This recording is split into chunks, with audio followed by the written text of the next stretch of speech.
So, good morning, everyone. Morning. Well, of course, as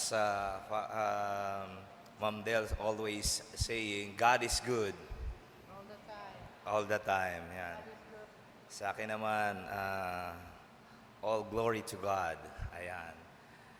My dear brothers and sisters, in the passage Mark chapter 10 in our gospel today, Jesus speaks about the difficulty for those who trust in their riches to enter the kingdom of God.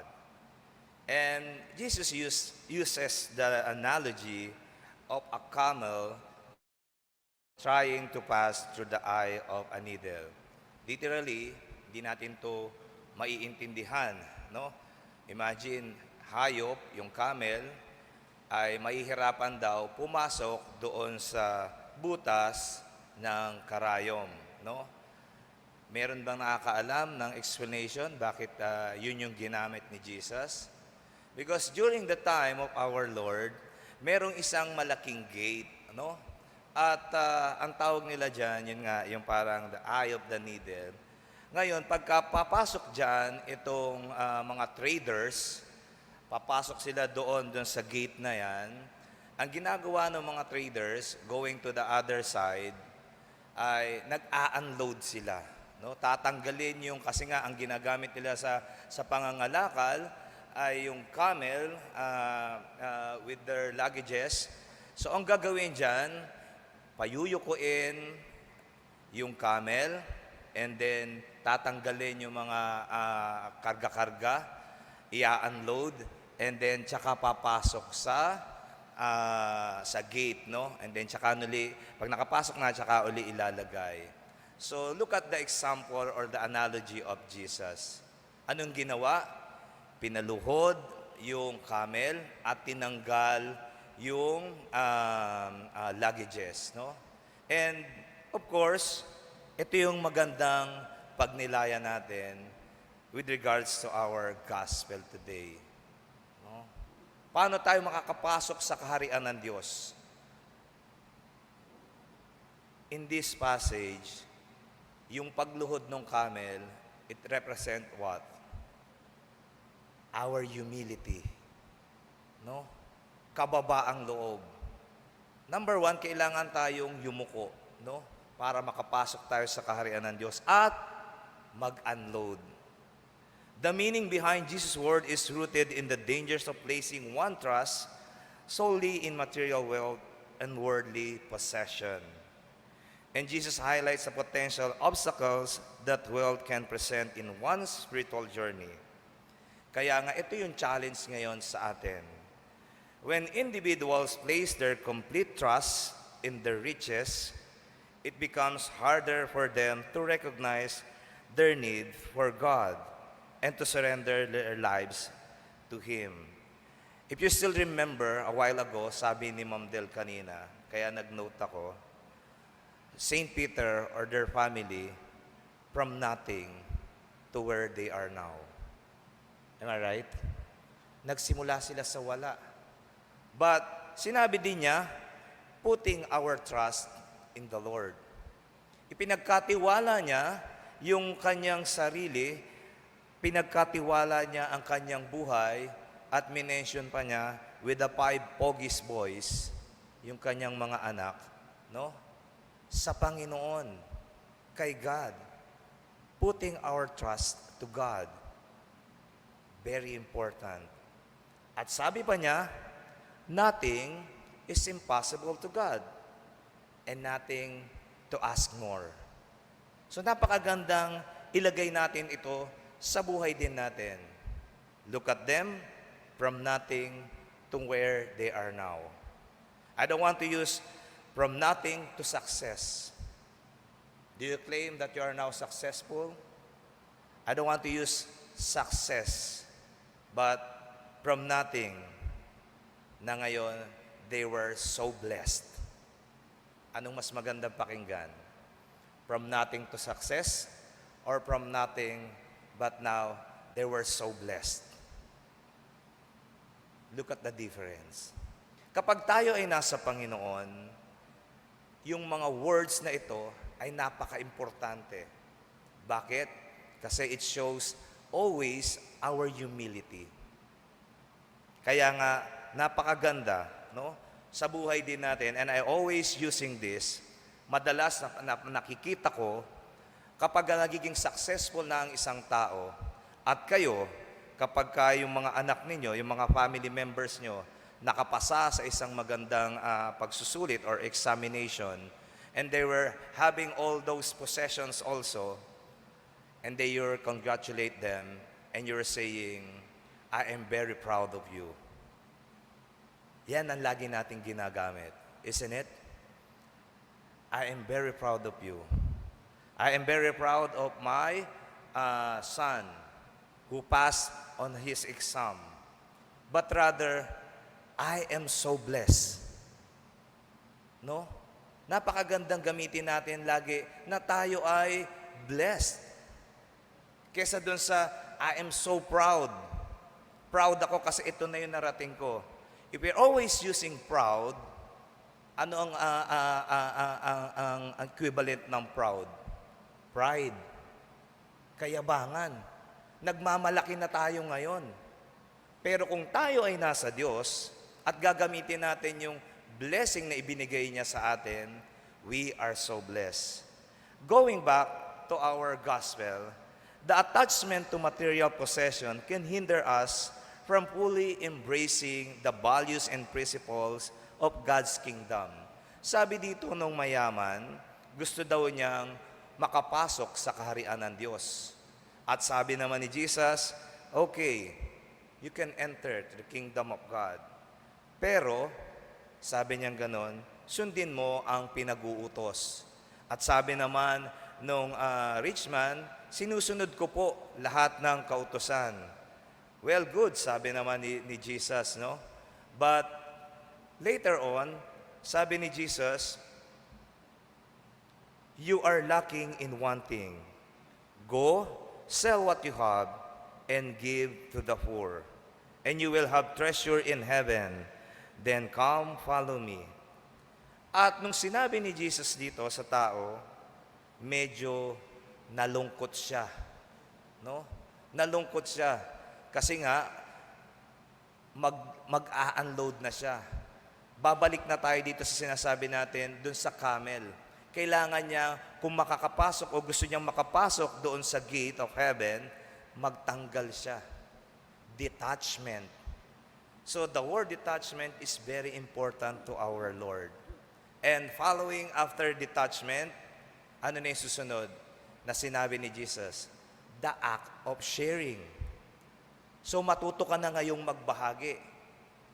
Kaya tayo ngayon, my dear brothers and sisters, those who keep on accumulating many things, many possessions in our lives, it's hard for us to detach all those things because ini-embrace na natin.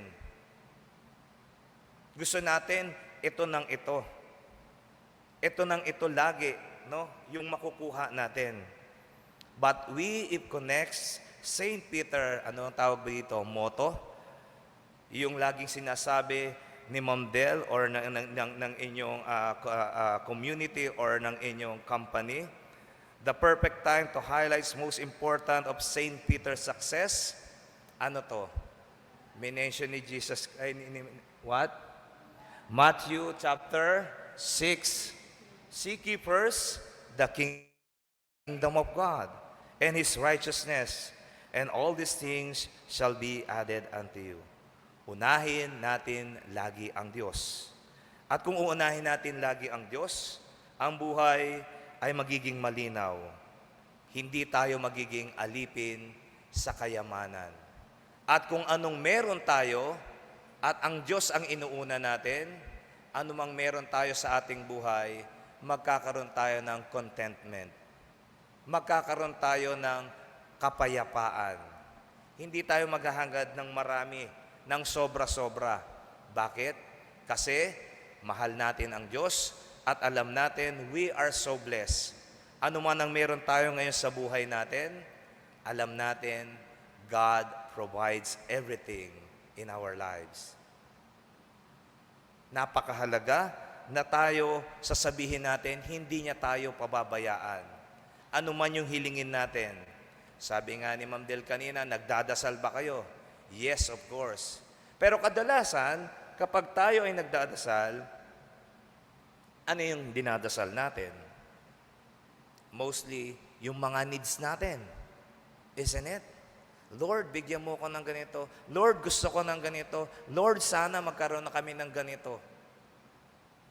But do not forget that prayer, mostly, we need to what? Praise and worship first the Lord before asking anything.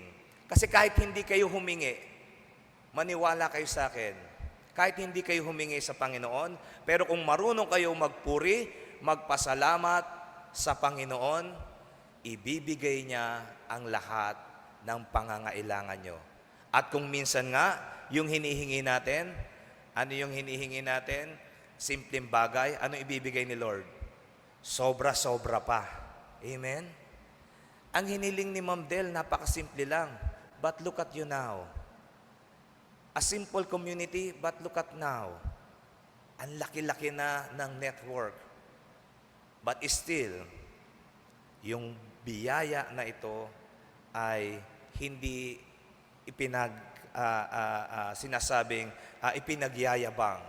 But rather, sabay-sabay nating sasabihin, we are so blessed. Blessing iyan na galing sa ating Panginoon.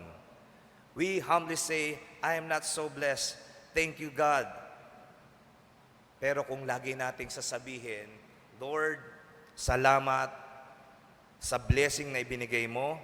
Kung ito lagi ang dasal natin, salamat sa masungit kong boss, sa istrikto kong boss, still a blessing. Bakit siya naging blessing? Kasi dinidisiplina niya tayo.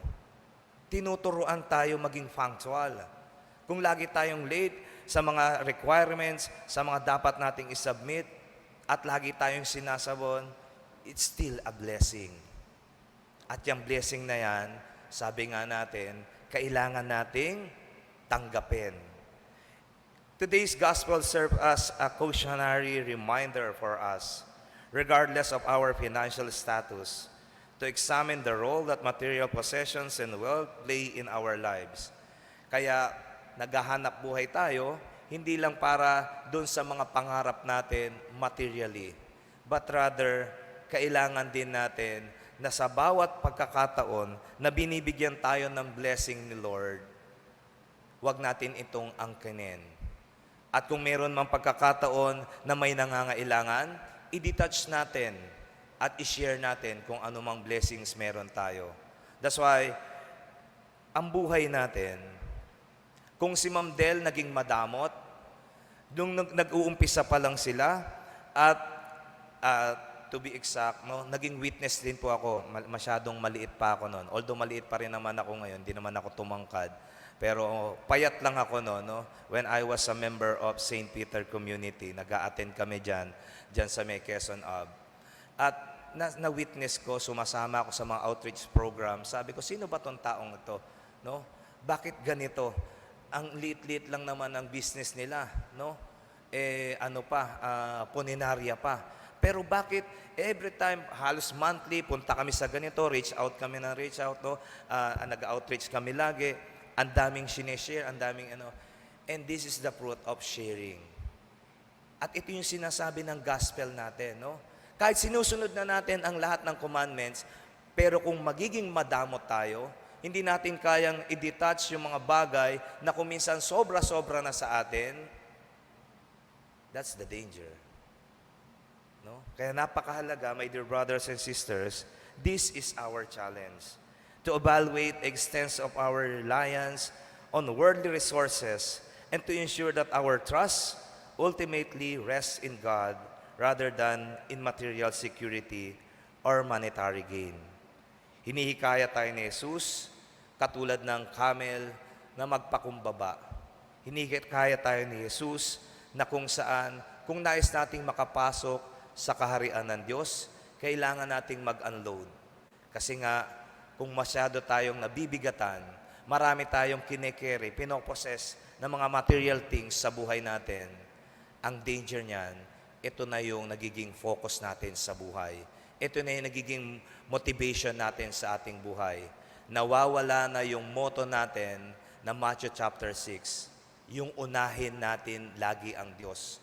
Pero kung laging ito ang isisiksik natin sa ating puso at isipan, na seek ye first the kingdom of God, at siya na ang bahala sa mga susunod na mga pangyayari sa buhay natin, claim it, maniwala kayo. All your prayers, even not asking too much from God, He will give everything. He will answer all your prayers. Just trust to our God. Lord, despite of our weaknesses and shortcomings, we continue to beseech you to remove from us selfishness, greed, and indifference toward those in need. Lord, we ask you to forgive us for the times when we prioritize worldly things over you. Teach us to be generous and to understand what should be prioritized and valued in our lives for your greater glory. May we heed Jesus' words and strive to prioritize our trust and allegiance in God, seeking His kingdom above all else. Through reliance on Him, we can find the true wealth that leads to eternal life. We ask this grace through Christ our Lord. Amen. God is good all the time. Thank you for joining us today. View our past broadcasts on our Facebook page, St. Peter Community, and subscribe our YouTube channel. Like, share, and hit the bell.